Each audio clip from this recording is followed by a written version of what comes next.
नमस्ते। आज हम कक्षा 9 गणित अध्याय 2 जिसका नाम है बहुपद प्रश्नावली 2.1 के कुछ छोटे छोटे सवालों को हल करना सीखेंगे। इस 2.1 में गणित का वास्तविक निचोड़ है। गणित में बहुपद में कहां से शुरुआत होती है और कहां इसका उपयोग है, उसके विषय में हम बहुत अच्छे से बहुत कुछ जानने का प्रयास कर रहे हैं। तो आइए सबसे पहले मैं कुछ बहुपद की बेसिक जानकारियां आपको बता देता हूं।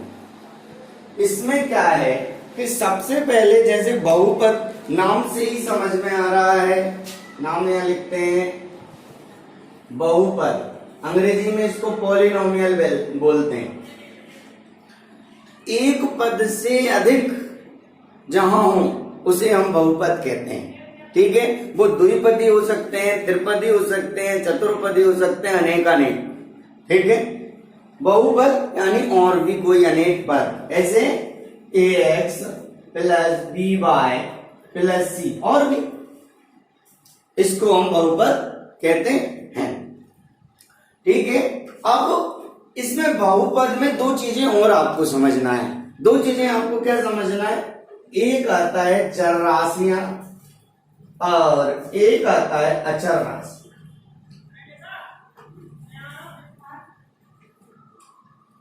एक होता है चर राशियां और एक होता है अचर राशियां। ये आप समझ लेना, चर और अचर आप समझ गए तो आपको कोई परेशानी नहीं होगी। चर मतलब वेरिएबल और अचर मतलब कांस्टेंट। ठीक है, अब चर राशियां क्या होती हैं? अंग्रेजी के शब्द ए से लेके जेड तक हम कभी कभी XYZ दर्शाते हैं, कभी कभी ABC दर्शाते हैं। ये सब चर राशियां कहलाती हैं।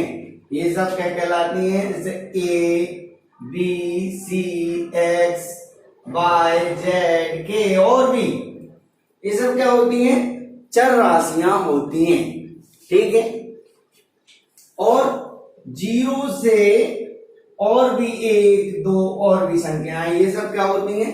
अचर राशियां कहलाती हैं। ठीक है, चर राशियों का मान जो है, मान नहीं बदलता और अचर राशियों का मान बदल जाता है। ठीक है, यहां बस ये चीज समझ लेना, कभी कंफ्यूजन से उल्टा समझ लिया तो फिर आपको बहुत कंफ्यूजन क्रिएट होगा। ठीक है, चर और अचर राशियां आपको समझ में आ गई होंगी, बहुपद आपको समझ में आ गया। अब हम चलते हैं प्रश्नावली 2.1 की तरफ। ठीक है, 2.1 में बहुत छोटे छोटे सवाल हैं जिनको हम एक एक लाइन में हल करेंगे, एक एक लाइन में सीखेंगे। 2.1 का पहला क्वेश्चन है। पहला क्वेश्चन आप देखिएगा, निम्नलिखित व्यंजक में कौन एक चर में बहुपद है, कौन नहीं है? कारण के साथ उत्तर दीजिए। अब ये दिए हैं, पहला है 4x square minus 3x plus 7, दूसरा है y स्क्वायर प्लस √5। ऐसे ही क्रमशः हम लिख कर इनको हल करेंगे। आइए 2.1 में पहला नंबर है, हमें ये बताना है कि कौन बहुपद है और कौन बहुपद नहीं है। प्रश्न क्रमांक 1 का पहला जो है, प्रश्न क्रमांक 1 का जो पहला है, ये है 4x⁴ माइनस 3x प्लस 7। हमें ये बताना है कि ये बहुपद है कि नहीं। तो हम क्या लिखेंगे? हम लिखेंगे कि यह एक चर में बहुपद है। क्यों है? इसमें किसी प्रकार का कोई दिक्कत नहीं दिख रही है हमें। अब बहुपद कौन नहीं होता? यदि किसी चर राशि पर अंडर रूट लग जाए, किस पर लग जाए? चर राशि पर अंडर रूट लग जाए तो वह बहुपद नहीं होता, और अचर राशि पर अंडर रूट लग जाए तो वह बहुपद हो जाता है। ठीक है, ये समझना बस। चर और अचर राशि आपने समझ ली। कहीं भी देखने पर यदि आपको चर राशि पर अंडर रूट लगा हुआ दिख जाए तब आपको क्या करना है? तब वो बहुपद नहीं है। और अचर पर दिख जाए और चर पर भी दिख जाए तब भी नहीं है, लेकिन अचर पर लगा हो और चर पर ना लगा हो तो ये बहुपद नहीं होगा। अब ये पहला है, हम लिखेंगे इसका उत्तर। क्या लिखेंगे? इसका उत्तर हमें लिखना है तो हम लिखेंगे दिया गया प्रश्न चर बहुपद है। यहां लिखेंगे एक चर बहुपद है। ठीक है, इसी का हम क्रमांक दो देखिएगा आप। क्रमांक 2 दिया है by square plus under root 2, by square plus under root 2। इसका उत्तर लिखेंगे हमने देखा अचर पर अंडर रूट लगा हुआ है, चर पर नहीं लगा हुआ, इसलिए इसे भी लिख देंगे एक चर बहुपद है। ठीक है, बहुपद है और नहीं है ऐसे लिखेंगे बस। बहुपद कौन होता है? ये बहुपद है, ये बहुपद है। अभी तीसरा नंबर देखो आप, तीसरा नंबर हम लिखते हैं। तीसरा नंबर का सवाल दिया है आपका 3 under root T plus T under root 2, 3 under root T plus T under root 2। इसका उत्तर हम लिखते हैं तो आपको क्या करना है, आपको ये बहुपद नहीं है, ये बहुपद नहीं है। क्यों नहीं है? क्योंकि इसमें चर राशि पर अंडर रूट लगा हुआ है। ठीक है, ओके, तो ये लिखेंगे एक चर बहुपद नहीं है, एक चर बहुपद नहीं है। ठीक है, कोई परेशानी नहीं है। अब आप तीसरे नंबर पर आएंगे, चौथे पर आएंगे। चौथा हम लिखेंगे, चौथा आपने लिखा बाय प्लस 2/बाय।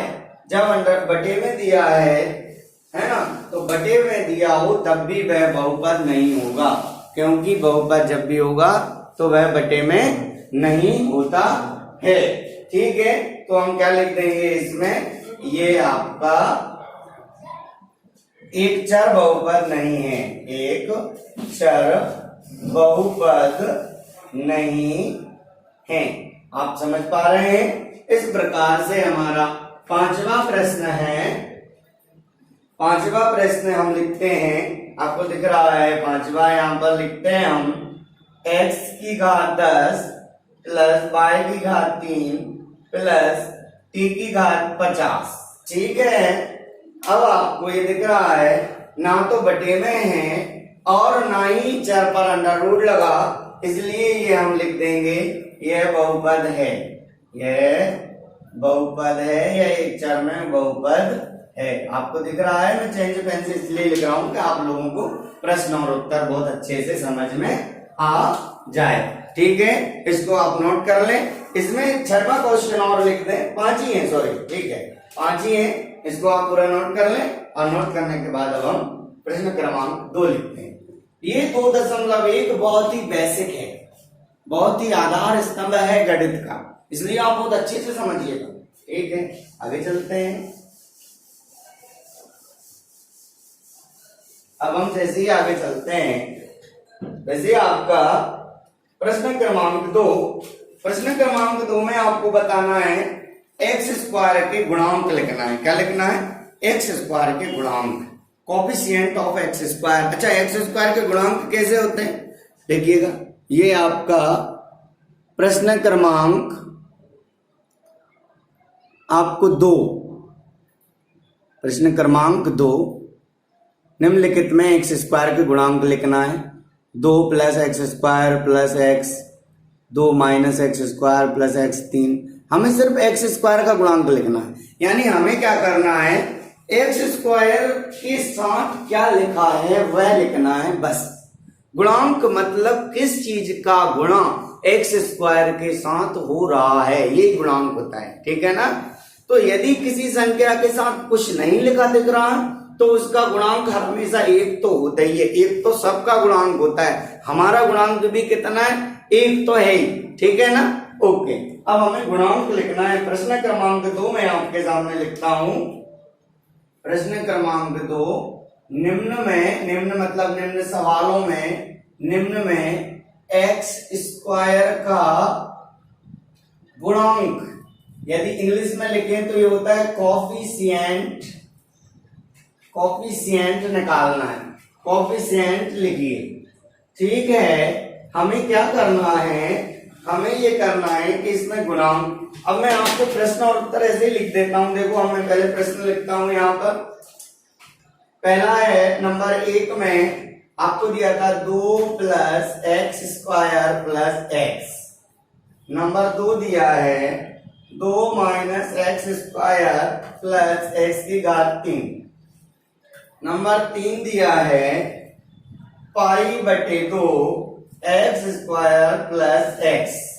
नंबर 4 और इस क्वेश्चन का आखिरी है, दिया है √2x - 1। ओके, कोई प्रॉब्लम नहीं है सर, कोई प्रॉब्लम। आगे आते हैं, अब मैं गुणांक बताता हूं आपको, यही इसी का उत्तर लिखना।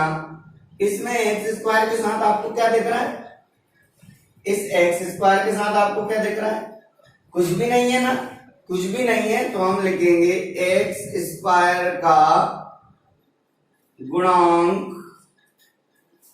1 होगा। क्या होगा, 1 होगा।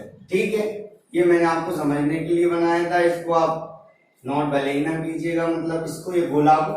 ठीक है, ये आपका x² का गुणांक कितना हो गया, 1 हो गया। अब नेक्स्ट में आपका क्या हो जाएगा, नेक्स्ट में आपका x² का गुणांक क्या हो जाएगा, -1, तो -1 होगा।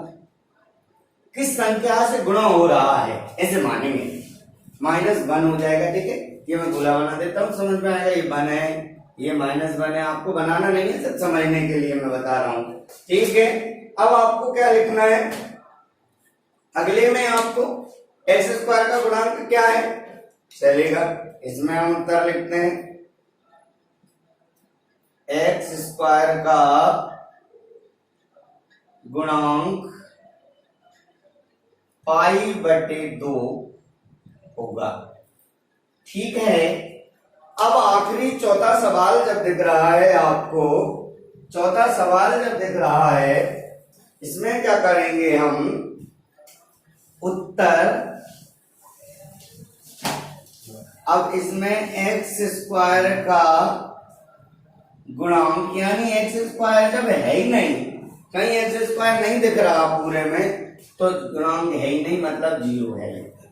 जब नहीं है तो 0, और x² है और उसके साथ कुछ नहीं लिखा तो 1 -1 जो भी होगा, और x² के साथ कुछ लिखा है तो आपका है। इस प्रकार से आपका ये प्रश्न क्रमांक 2 कंप्लीट हुआ। ठीक है, अब हम प्रश्न क्रमांक 3 समझते हैं। बहुत बेसिक एक्सरसाइज है और अच्छी है, और यदि बोर्ड परीक्षा की दृष्टि से हम कक्षा 9 को देखते हैं तो इस एक्सरसाइज से 1 या 2 सवाल 100% परीक्षा में देखने को आपको मिल जाएंगे। प्रश्न क्रमांक 3 है, 35 घात के 2 पद का और 100 घात के 1 पद का एक उदाहरण दीजिए। ठीक है, मैं प्रश्न लिखता हूं। प्रश्न मैंने लिखा आपका प्रश्न क्रमांक 3, थोड़ा सा अच्छा प्रश्न है। अच्छा क्या, उसमें कुछ है नहीं, बस आपको समझना है बस, और कुछ कम नहीं है। चलिएगा, आप देखते हैं, हम लिखते हैं 35 घात का द्विपद, 35 घात का द्विपद। ठीक है, और 100 घात का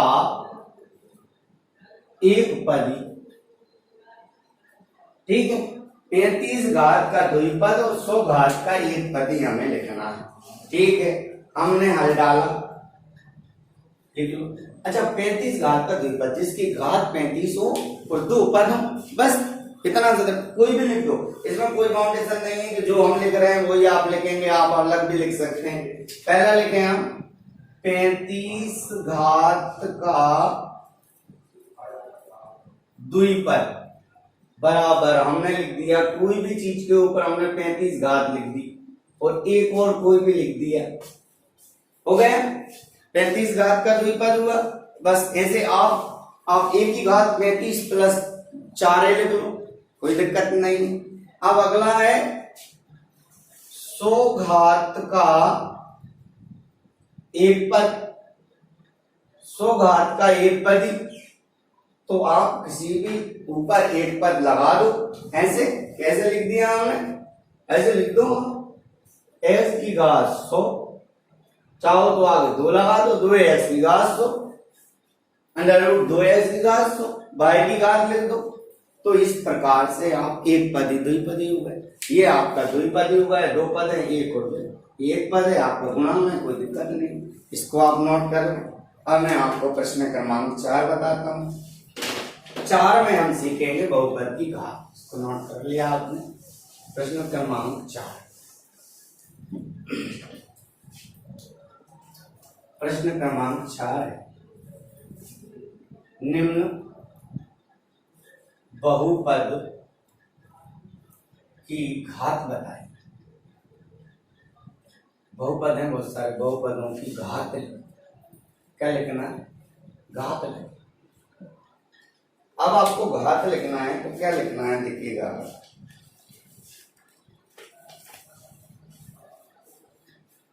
चौथा सवाल है, इसमें घात लिखना।